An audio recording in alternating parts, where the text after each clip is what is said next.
Olá, hoje nós vamos falar um pouquinho de ângulo, né? E principalmente nesse vídeo vamos tratar como que surgiu o ângulo, né? Então vamos tentar compreender um pouco como que surgiu o ângulo ao longo da história, né? Então o nosso foco hoje vai ser em torno dessa discussão aí, beleza? Bom, vamos pensar primeiro, né? Assim, a gente vai primeiro, antes de mais nada, a gente vai usar uma referência que é uma referência que vai ajudar a gente um pouco nessa discussão, que é esse autor aí, que é o Moisés Alves Fraga, e ele fez então uma dissertação lá em 2016 que chama Significação do ângulo, indícios do conceito em atividades de localização.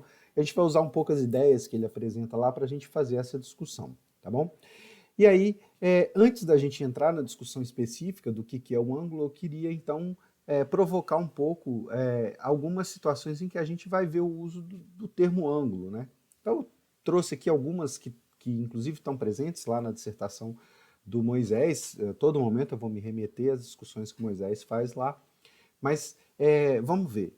Quando a gente fala assim, né, a gente está conversando com uma pessoa, fala, acho que você podia olhar por outro ângulo, né? Então, a gente está sugerindo que a pessoa olhe sobre outra perspectiva, né?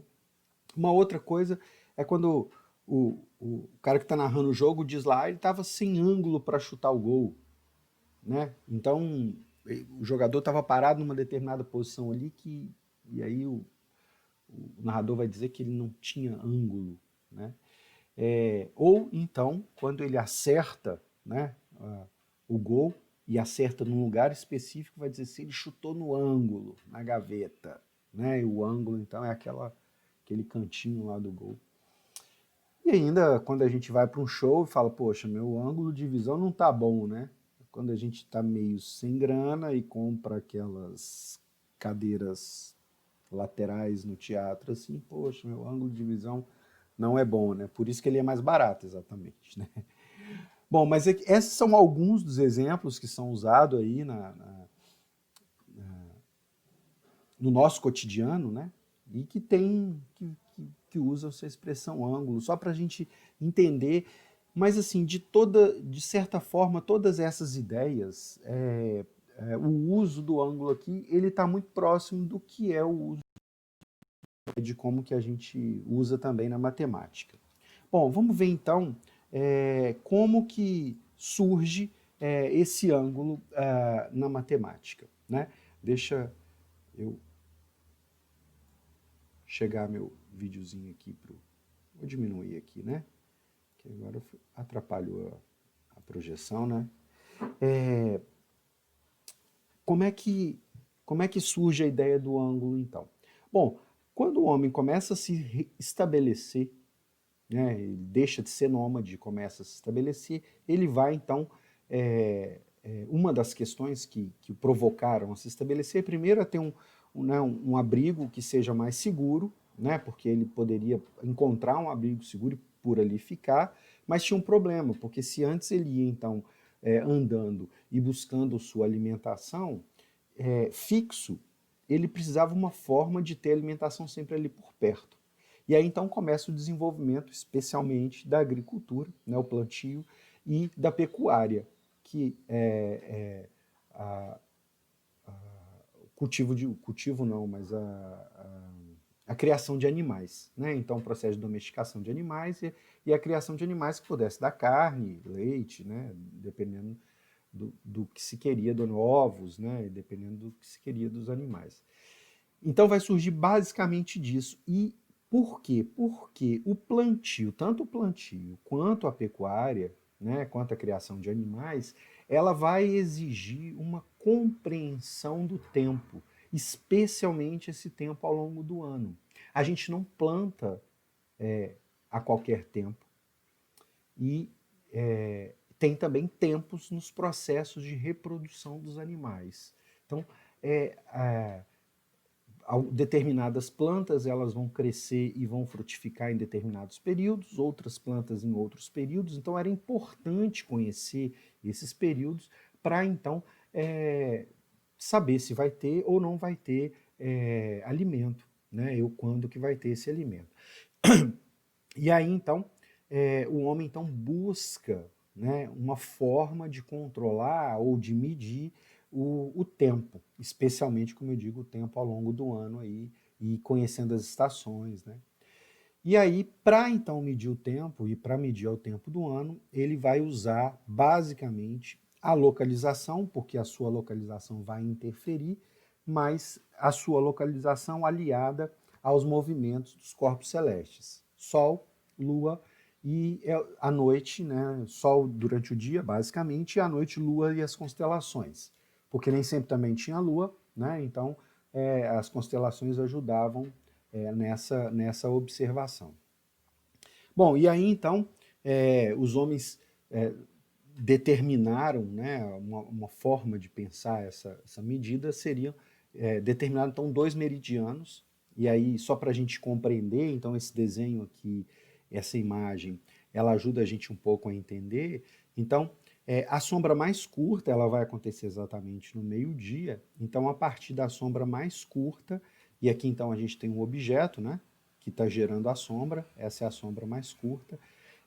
Então, nesse sentido aqui, a gente vai ter a direção norte-sul e aqui a gente vai ter a direção leste-oeste. Então, aqui a gente estabelece os 2 meridianos, né? Então, a gente faz, aqui é o norte, desculpa, e aqui é o sul. Então, aqui do norte para o sul, a gente estabelece um meridiano e um meridiano aqui do leste para o oeste. Aliás, não, esse aqui não é o meridiano, né, gente? Do norte para o sul. Ela vai do norte ao sul aqui pela, pela.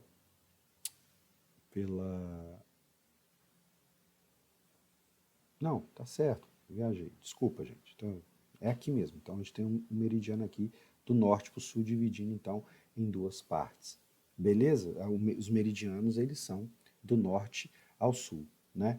Então aqui então a gente tem o encontro, né, a representação desse meridiano norte-sul aqui. Beleza? E aí então é a partir daqui então que surge a necessidade de controlar a partir desse meridiano onde que as constelações e o Sol eles se posicionavam, né? E aí então esse movimento é um movimento naturalmente um movimento circular, né? Então nesse movimento circular e aí especialmente os babilônios eles vão então vou virar um pouquinho aqui. Eles começam então a organizar essa nova medida. E aí, naquela época, os babilônios trabalhavam com um ano com 360 dias, e apesar disso, eles ainda tinham mais 5 dias que não eram contados no ano, que eram dias sagrados para eles, mas consideravam então os 360 dias, e aí então optaram por dividir esse movimento circular do Sol em 360 partes. Daí surge então a ideia da medida, né, do primeiro conceito do próprio ângulo e a ideia da medida de ângulo que a gente usa até hoje, né, e que só vai ser chamada de grau um pouco para frente, daqui a pouco a gente vai falar disso. Mas esse mesmo conceito, depois, ele foi utilizado nas pirâmides, porque aí tinha uma necessidade de manter a inclinação das faces. Posteriormente, né, um pouco mais para frente, na Grécia, vão surgir então o conceito de grau, minuto e segundo, que são as unidades de medida de ângulo. A gente vai tratar dessas unidades um pouco mais para frente, tá? Mas foi então na Grécia, então além que surgem essas unidades, né? Mas além dessas unidades, os gregos também exploraram, sistematizaram o conceito de ângulo, que é até hoje o conceito de ângulo que a gente tem trabalhado, né? E aí a gente tem entre os matemáticos gregos que discutiram, né, a questão do ângulo, Tales, o Pitágoras, e aí o Euclides, que a gente já falou dele, né, dos elementos, já falamos até em sala de aula, que ele que então sistematiza e realiza demonstrações a partir do conceito de ângulo. Beleza? Bom, além dessa unidade de medida, a gente vai encontrar, e aí muito depois, só a gente lembrar, Euclides está lá no século 3 a.C., então 1871, James Thomson vai propor uma nova medida de ângulo, são 2100, 2200 anos que divide um em outro, né, só para a gente compreender, que é o radiano. De novo, a gente vai tratar do radiano logo daqui para frente, beleza? Mas aí então a gente precisa, e vamos finalizando, desculpa aqui, a gente vai finalizando então a nossa discussão, mas a gente precisa, seria bom a gente entender então, e o que é ângulo, né? Ou nesse movimento histórico, desde a necessidade de controlar o tempo, isso há muito tempo atrás, até hoje, o que tem e o que ficou o conceito de ângulo, né?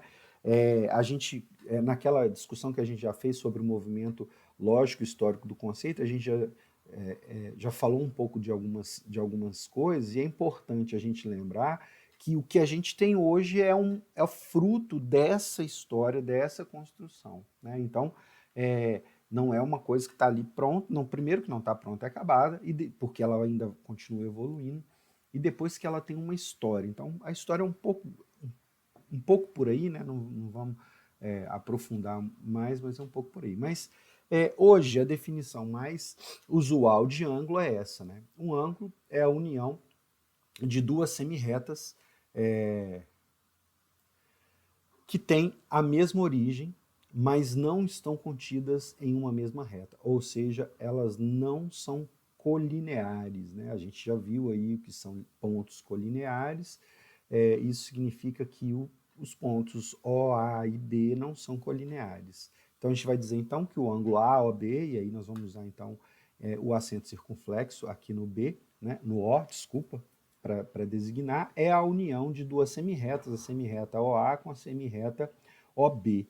E a gente vai chamar então o ponto O é o vértice do ângulo e as semirretas são exatamente os lados do ângulo. Então, aqui a gente tem então representado o ângulo AOB, sendo que A está sobre essa semirreta e B sobre essa semirreta. O é a origem tanto da semirreta OA quanto da semirreta OB, né? E o O aqui no ângulo é chamado de vértice, beleza? Só para complementar, o ponto P é um ponto que está interno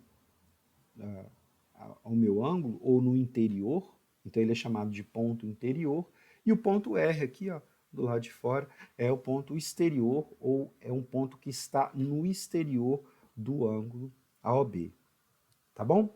Então nós vamos trabalhar com vamos usar esse conceito, mas a gente não pode perder de vista a história de como que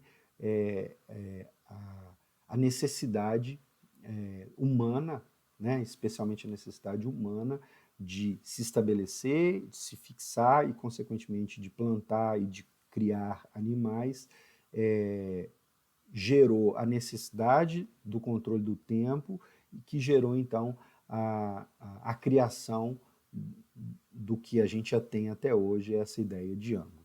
Tá bom? Então, por hoje é isso. A gente fica por aqui. Por hoje não, né? Por esse vídeo é isso. A gente fica por aqui. Um abraço e até mais, gente.